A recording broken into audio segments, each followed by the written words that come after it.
video, we are going to try the most alkalizing smoothie in the world. Every single ingredient in this smoothie is specifically chosen to give you the greatest possible benefit.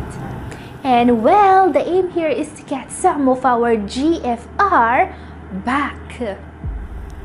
Yes, this can be done. There is scientific proof that with kidney disease, the most important markers can be improved by an alkaline way of eating. Even people in stage 4 can stop CRF progression and in some cases restore some of their GFR when they replace acidic foods with alkaline ones. Like the foods of today's video. Some of the foods we are going to try today are so alkalizing they can directly undo some of the damage done by eating animal protein and processed foods. Let's see how to do that. Okay, let's start with a food with impressive protective benefits. Lemon.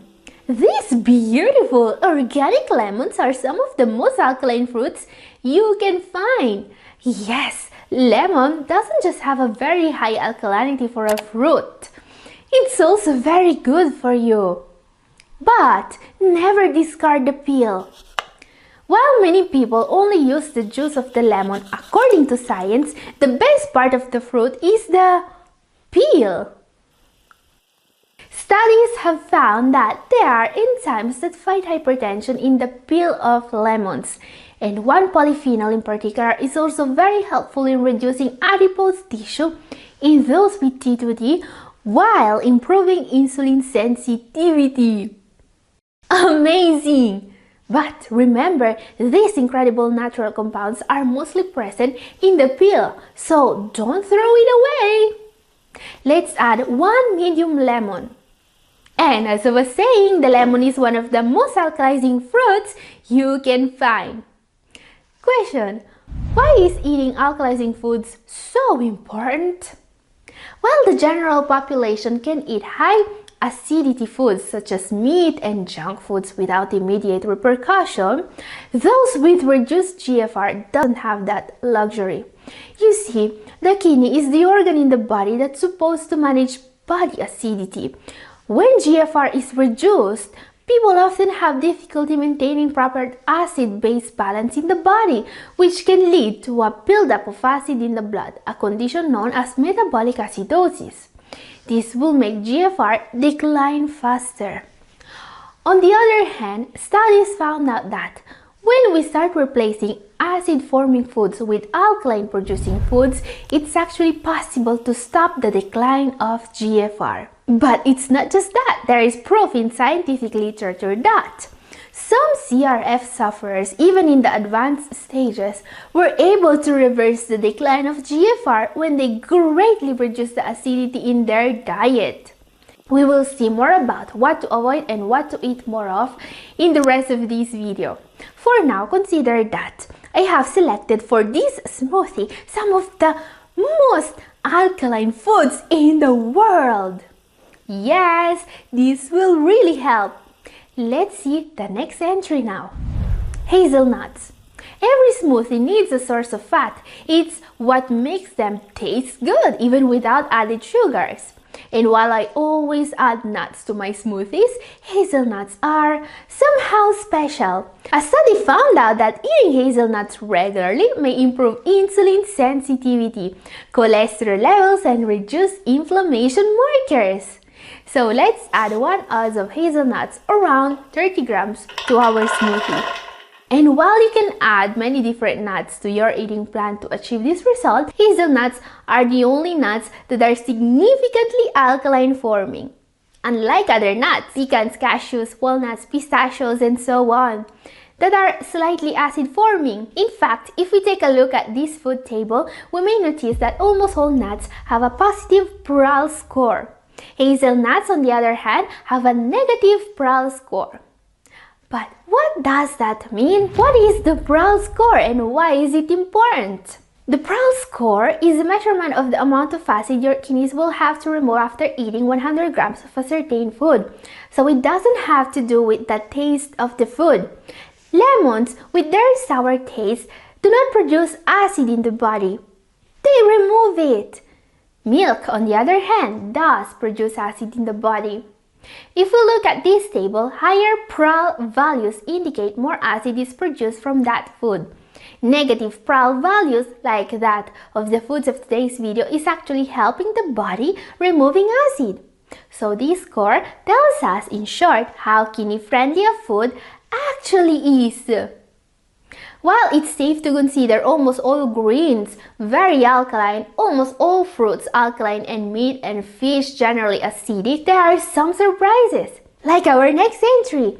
The next one will really go a long way in protecting our kidneys from excess acidity. This is a superfood with a PRAL score that's off the chart. It will make our smoothie incredibly alkalizing.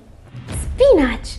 Spinach is one of the best sources on earth of nitrates, but also vitamin C, iron, and many other key nutrients. But that's not the only reason why I'll be adding 2 cups fresh spinach leaves to this smoothie. The other reason, as we can see here, is that spinach has a PRAL score that's off the chart. Minus 14.0, which is lower than basically any other fresh food on earth. What this means is that eating spinach on a regular basis may actually make a significant difference in managing the acidity of the body. Question: what if you need to limit potassium intake? Now, spinach, like many other alkaline foods, do contain some potassium. You see, the thing is, this mineral is highly alkaline in nature, making it beneficial for neutralizing excess acid in the body. But some CRF sufferers are still ordered today to limit consumption of high potassium foods. What to do if you still have to follow this rule? First of all, get checked and see if your levels are actually too high. This is a complication called hyperkalemia. Remember that current guideline states that only those with too high serum potassium need to avoid it. This is only 1 out of 5 CRF sufferers, not everyone. Then, if you do actually need to lower your levels, watch my video up here. I've explained what the real causes of hyperkalemia are, and no, spinach is not one of them. So my recommendation is to talk to your nephrologist and find a solution for this issue ASAP. CRF sufferers are not supposed to live in the shadow of hyperkalemia anymore in 2023. It's not a normal thing. It's a problem that can and should be solved. Now, if you still want to try this smoothie even if your levels are too high, I may suggest replacing spinach with kale. While spinach has around 170 milligrams of potassium per cup or 30 grams, kale is even lower at around 100 milligrams per cup. But again, if you have hyperkalemia, don't wait. Get to the root of it and find a solution. Or get your nephrologist to do it. That's what they are there for. Back to our smoothie. One more superfood to add. Next entry, one of the superfoods with the most powerful benefits you can find. This is ginger. Ginger is really great and I always love finding ways to include it in my meals. It's a powerful natural anti-inflammatory and it's one of the few foods that directly protect the precious filters of the body. While ginger is alkalizing with a PRAL of around minus 7.8, that's not the reason why it's here. You know, it's best to focus on the alkalinity of the foods we eat in larger amounts. A small piece of ginger won't really make a difference in that regard. What ginger is going to help us with is a certain heavy metal called cadmium. It's no secret that the main danger of cadmium exposure is irreversible damage of the canals within the glomeruli, something called renal tubular dysfunction. What not many people know about cadmium is that modern society exposes us to huge amounts of cadmium every day. Smoking, even secondhand, or eating conventionally grown foods can all expose us to cadmium. Guys, using these simple staple foods as a way of protecting your GFR should be a prerogative for anyone aiming to get better. Ginger is not just one of the most powerful anti-inflammatory foods you can find. It also protects you from cadmium. So make it a regular on your table. And if you want to know more about how ginger protects you, this video up here is for you. Next entry, this is cinnamon. Cinnamon is going to make our smoothie taste great. And it's not just that. Cinnamon is great for people with diabetes. Consuming cinnamon regularly directly improves insulin sensitivity, great to fight high sugar levels. According to studies, cinnamon can lower fasting sugar levels by 10 to 29%, which is significant. And you just need to add this spice to your meals to get this benefit. As an added bonus, cinnamon is also known to reduce heart disease risk factors. Cinnamon has potent antioxidant activity, helps fight inflammation, and has been shown to lower cholesterol and triglycerides. So let's add 1 teaspoon to our smoothie. Now, if you plan to use cinnamon regularly, be careful with what variety of cinnamon you buy. There are 2 varieties of cinnamon. One is called Ceylon, this one I have here, and the other one is called Cassia cinnamon. Here you can see it. Cassia cinnamon is considered lower quality because it contains coumarin, which can be toxic if eaten in large doses. This variety of cinnamon, Ceylon, is the best one. Always buy Ceylon cinnamon. And guys, if you are having troubles finding one or more of these food items, feel free to ask in comment section for substitutions. Maybe I can help you find alternatives. Now, time to see the secret ingredient. This one is not just alkalizing, it's probably the most nutrient-dense food on the planet. It's also favorite food for vegans because it is one of the best plant-based sources of iron in existence. I'm talking about spirulina.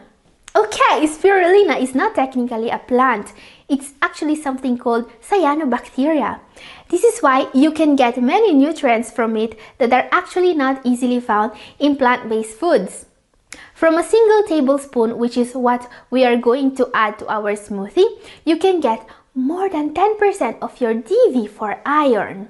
You are also going to get loads of vitamins and useful minerals such as thiamine, riboflavin, copper, and more. What's great about spirulina is that it can significantly lower your bad cholesterol levels according to science. It also fights diabetes and it's one of the most powerful antioxidants on earth, 4 times more powerful than blueberries. Now, we must also consider that spirulina is a source of protein. From half tablespoon, you are going to get 1 gram of protein. That's not a lot, also because this smoothie is for 2 servings. But if you are following a low protein eating plan, you must count this extra protein. Almost ready! I really want to see if the hazelnuts are enough to balance the sour flavor of lemons and raw spinach, or if we are going to need some sweetener. I'll taste test this beautiful smoothie in a moment. But before that, question: how to set up an eating plan that protects the kidneys from acidity? Now, the best part of an alkaline eating plan is that it's as easy to implement as it's effective. It can make a huge difference in slowing down the decline of GFR, as we have seen. And there are some tips that can make setting up an alkaline eating plan a breeze. Let's take a look. First of all, eat plenty of fruits and vegetables.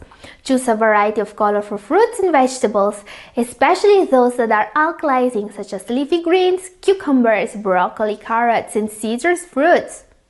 Second, choose whole grains. Whole grains are typically less acid-forming than refined grains. Try to choose whole grain options such as barley, quinoa, and bulgur. Third, while most fruits are generally slightly alkaline, they should still be present in a balanced eating plan. Fourth, drink plenty of water. Staying hydrated can help dilute acid in the body and flush out toxins. Aim for at least 8 cups of water per day or more if you are physically active. Obviously, this doesn't apply if you have a water allowance. Fifth, very important, monitor your intake of acidic foods. While you need some acidic foods, others should be limited or avoided, especially those containing animal protein. Remember that while these changes really help, they may not be enough alone to manage CRF. One of the best parts of following an alkaline eating plan is that it naturally reduces the amount of protein you will be getting. So, question, what foods should you completely avoid in a renal diet? There are 5 categories of foods you should absolutely avoid. Desserts and snacks such as ice creams, candies, pastries, and so on should always be avoided, especially by diabetics. Also, these foods are acid forming, and also fried high-fat foods and processed foods in general are very acid forming too. Remember that the type of processing matters when determining alkalinity. Always prefer boiling and sticking to deep frying. Dairy should be avoided too. Meat is one of the most acid-forming foods on the menu. Also, it's a source of protein which is known to directly make GFR decline faster. Last group to avoid, acid-inducing drinks, especially dark colas and alcoholic beverages. Among these foods, however, the worst offenders are meat, packaged foods, sugary beverages, and alcohol. So it will be a great idea to start avoiding those. They really add a lot of acid to the body. Guys, I went pretty fast on this, so let me know if you want to know more about the alkaline diet and how it can be set up. Let me know in comment section. Okay, time now for a taste test. Let's see what this tastes like, and if we need to add a little bit of stevia to make it better. Let's taste it.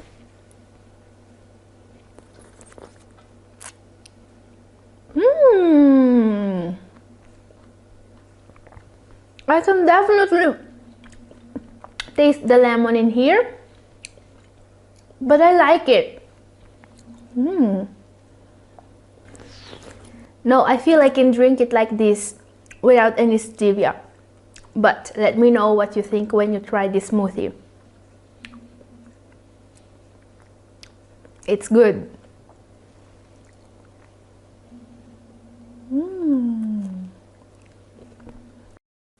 And guys, if you want to see more like this one, my video up here is for you. And this is all for today. Thank you for watching. God bless.